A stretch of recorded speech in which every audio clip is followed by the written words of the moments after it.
What's going on, everybody? It is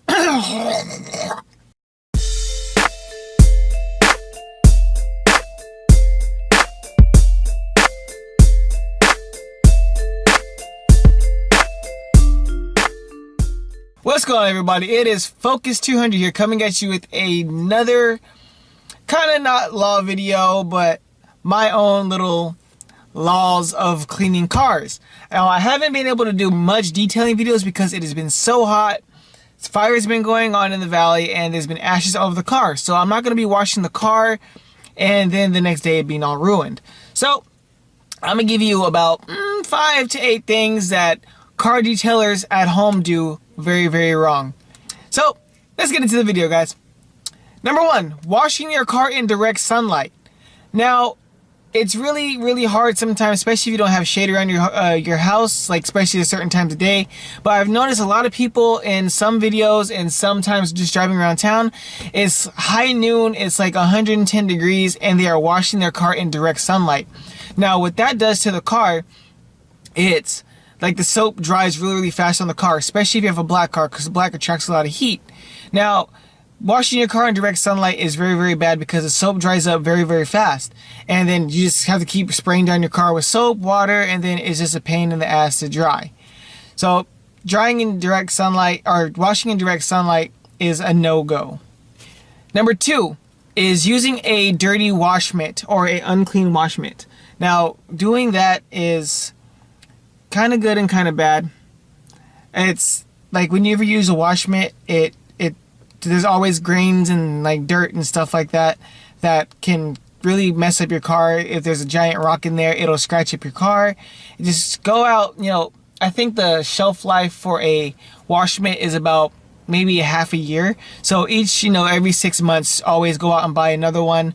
Unless you have a really high quality one, like the, man, what is it called? I forgot, but like the real high quality ones from like, Adams Polishes or stuff like that. So getting a new wash mitt is always really good. Using a clean bucket is the next one. Make sure you always wash out your bucket because it could have leftover dirt from the last wash you guys did, or even buying a grit guard is really, really good.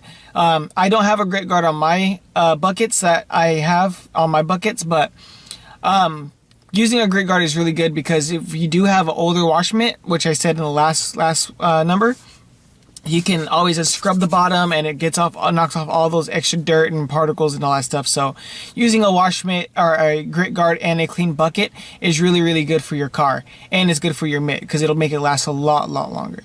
Number 4 is using, I see a lot of people using a bath towel or like a shirt, something it's absorbent, but it's not ideal to use on your car. Unless if you have like a, shitty car or like something that you really don't care about, then yeah, go ahead and use a towel. But using a regular like bath towel or like a wash rag or something like that is not ideal to dry your car.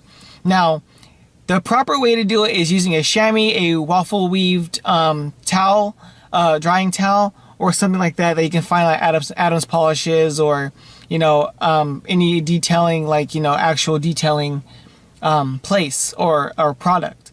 Using a towel is not ideal. It always leaves like fiber residue, and if you have girls roommates or something like that, you can always get like their hair or something like that just on your car, so your car is not completely dry and it's not completely clean. It also leaves a lot of streaks and stuff like that from like where you were drying. So don't be using a towel. Use a chamois cloth or a waffle weaved towel like a car cleaning guru does. He has a lot of really cool videos. Now the next one is using the same rag or mitt that you used for your rims, and then you use it on your paint. Don't do that because you got a lot of brake dust and everything collected on that mitt. Now, unless if somehow you have the double bucket method. Dang, I can't speak today. Double bucket method. You can go ahead and use the mitt. Well, what I would do first is I would use the mitt for the car first, and then for the rims. Do the rims last, just so you're not getting all the brake dust on your clean car. So you're not getting all that brake dust on there, and then also you're not, contaminating cross-contaminating stuff because you are using a different product for your rims. If you're using like Meguiar's hot wheel cleaner, like I use on my rims, you don't want that getting on your paint. Or even like a degreaser, so you're getting everything off. You really don't want degreaser on your car because it strips the wax, it strips the clear coat, and it eventually gets down to the paint. So using two different mitts for your rims and for your car is really ideal. Now the next one is using or washing your car when it's hot. So I said in the first one, in direct sunlight, this is a little bit different. So whenever you're washing your car, if you just got done pulling in the driveway from like a long road trip or, you know, going to the store, your brakes and your engine is really hot. So you really want the temperature to be down in your on your car. So the salt, not salt, I'm sorry, why did I say salt? So the soap and everything isn't drying really fast on the hood and on the wheels. And also you don't want to be, you know, touching a hot rim when you just got done, you know, using your brakes and all that good stuff. So don't immediately wash your car after you're done driving it. Wait about an hour, maybe wait about, you know, hour and 30.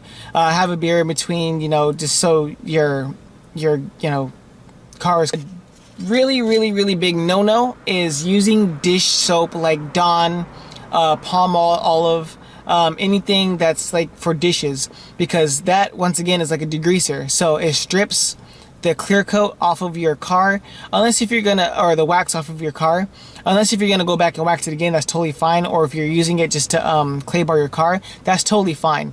But if you're using it as a daily washer for your car, or a, you know, weekly washer for your car, it cleans the car technically, but it strips off the wax and sometimes the clear coat off your car. So you see some of these cars driving around here with sunburnt looking cars.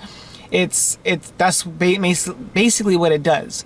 Now you don't really want to do that. It's really bad and it's really lazy. Just go out to AutoZone, get yourself some nice car cleaner, car shampoo, spend the extra dollars, you know, stop being a cheap ass and, you know, taking the easy way out. That's what is really not good, especially like if you really care about your car.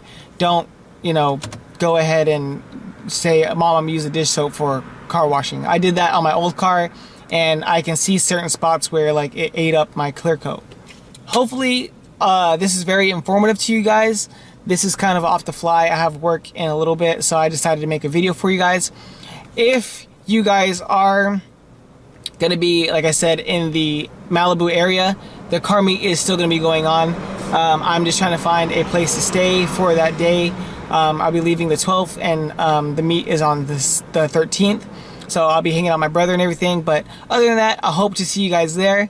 Like I said, me, R-Speed 500 are going to be there at the Malibu Bluffs Park. And then after that, we're going to be taking a cruise down to the beach and having some food and taking pictures of our cars. I will be recording the whole thing. So hopefully I see you guys there. And hopefully I get to meet all you guys and all that great stuff. So hopefully you found this very informative. If you if it is your first time stopping by the channel, please hit that like button, please hit that subscribe button, and always share the video.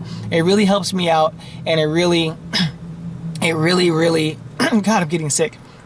It really helps my channel as well. So once again, you know the deal. Stay focused, guys. Be safe. I'm out.